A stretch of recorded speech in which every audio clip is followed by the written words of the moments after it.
Nako po, naloko na. Ay, nagkagulatan ho mga kababayan. Nagkagulatan ho dyan kanina ho sa plenaryo ho ng Senado. Nako po. Dahil ito hong si Senador Chis Escudero, na dati ring Senate President, na miyembro ho dyan sa majority camp ho ni Senador Alan Peter Cayetano, o mas kilalang Tenke Boy, ay nagkagulatan dahil bigla hong sumulpot dyan ho sa plenaryo ho ng Senado. Naku po, naloko na. Ay bigla hong kinamayan, sinamahan, nakipag-banding-banding ho sa grupo ng minority ni Senador Tito Soto. Naloko na. Naku po, nagkagulantangan ha. Nagkagulo ho yung mga reporter, mga tao ho dyan sa Senate Gallery. Ay dumating ho si Senador Chis Escudero. Ay ang lakas ho ng dating eh. Parang superhero ang dating mga kababae. Bigla hong bumango yung pangalan ho ni Senador Chis Escudero, mga kababayan. Palakpakan natin. Putik mo. Ito lang masasabi ko sa iyo, Senador Chis Escudero. Magmula ho rito sa ating munting programa. Although wala tayong kakwenta-kwentang vlogger dahil hampas lupa lang tayo, pero cute. Ito lang masasabi ko sa iyo, Senador Chis Escudero. You're the man. Bumbo yan bumbo Bumbo direct take to pa nga tayo Senador Chis Escudero, ito lang masasabi ko siya magmula rin sa aking programa. You're the man.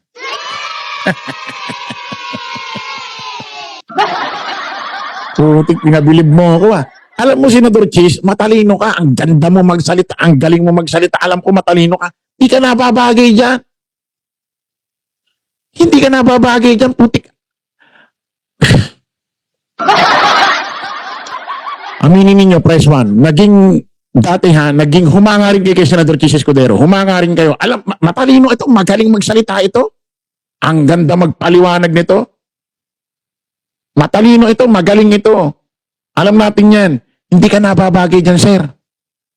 Hindi ka nababagay. Yung karakter mo, hindi nababagay yung pagkakakilala namin sa'yo. Yung mga achievement mo, ginawa dyan sa Senado magmula nun hanggang ngayon, di ka nababagay dyan, sir. Sino mga makakakampi mo dyan? Sila Amy Mangusin tuloy. Sorry po, Amy Marcos. Sino makakaanong dyan? Sila Amy Marcos. Si Marcoleta. Alan Peter Cayetano. Yan ba ang mga makakasama mo dyan? Di ka nababagay dyan, sir. Senador Robin Padilla. Naku po. Nagkagulatan niyo. Nagkagulatan ko kanina, mga kababayan. Ito, dumating ko siya bigla. Play natin.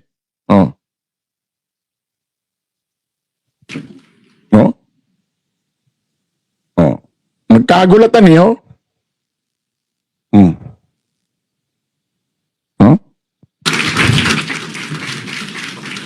Palakpakan yung mga tao. Kasi nga mga kababayan, mga ka-analyze,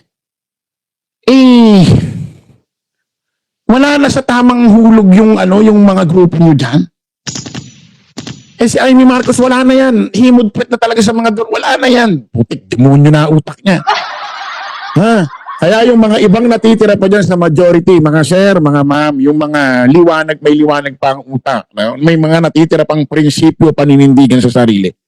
Iwan nyo na yung grupo niyan. Masama na ang tinatahak niyan. Wala na sa tamang pag-iisip yung mga ibang nandyan. Tingnan mo nga ito si Senador Alan Peter Cayetano, mas kilalang Tenke Boy. Isipin mo, i-text ba naman si Tito Sen? Na i-boycott na raw ang Senado? I-text ba naman kahapon? Kay Jingoy Estrada? I-boycott para bang mag-rebelde na, iwan na lahat yan. Para bang sinasabi, Tito Sen, sabihin mo sa grupo mo, i-boycott, sama-sama na tayo rito. Buti na lang itong si Senador Chis Escudero may liwanag pa. May liwanag pa ang pag-iisip. Bilib ako sa iyo, sir. Bakit? Although meron kang issue, kaso, daan ho sa plunder dyan sa ombudsman, naninindigan ka pa rin sa tama. Kumbaga, hindi nagiging rebelde ang puso't utak mo. Hindi mo iniisip sa utak mo, hindi mo sinasa puso na may kaso akong plunder, may kaso akong pandarambong sa ombudsman, dadalhin sa Sandigan Bayan, kinakailangan maging parang rebelde na ako. Aalis na ako sa tama, dito na ako sa mali. Para maramdaman nilang galit ako. Hindi, iyan ang maganda sa'yo. Hindi yan ang naisip mo. Nasa tamang pag-iisip ka pa rin. Palakpakan natin. You're the man. Ngayon mga kababayan, ito maganda. Pangatlong araw na ako kasi hindi pumapasok itong grupo ni Alan Peter Cayetano. At according dito kay Senador Erwin Tulfo, ito ang nagtuturo, nagbubuyo sa mga grupo na huwag magsipasok. Kasi nga, itong si Alan Peter Cayetano, mas kilalang 10K boy, puti haba ng pangalan mo. Nakakapagod lagi iduktong yung 10K boy na yan, puti ka talaga. Itong si Senador Alan Peter Cayetano, o mas kilalang 10K boy, nakakatulog na may mga lilipat na doon sa minority. Iiwanan na siya. Hindi iiwanan galit sa'yo. Iiwanan dahil hindi na gusto sumasang-ayon sa mga prinsipyo mo daan bilang liderato ng majority. Shit. Nararamdaman niya na kapag pumasok silang lahat, may mga babaliktad na, iiwanan na yung pwesto, kaya ayaw magpapasok. Kapit ko at may record na yan sa Congress. Ganyan din ang ginawa.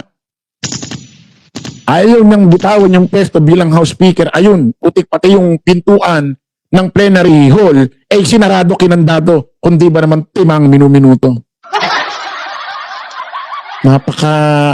Normal ba yun? Sasarado mo yung kakandado mo yung pintuan ng plenary?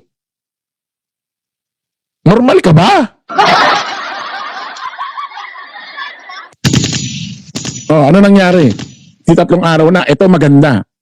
Tinawag yung mga pangalan nila, sino present, sino absent. Ang ganda nito, mga kababayan. Ang ganda nitong moment na to. Sana yun? Ang ganda nitong moment na to. Play natin. Play natin.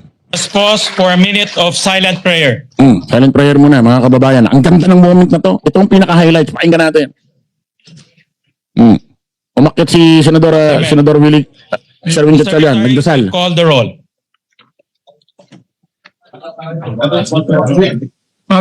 Let it be put on record that the Secretary refused to call the roll. Sekretary, The Deputy Secretary for Legislation to call the roll.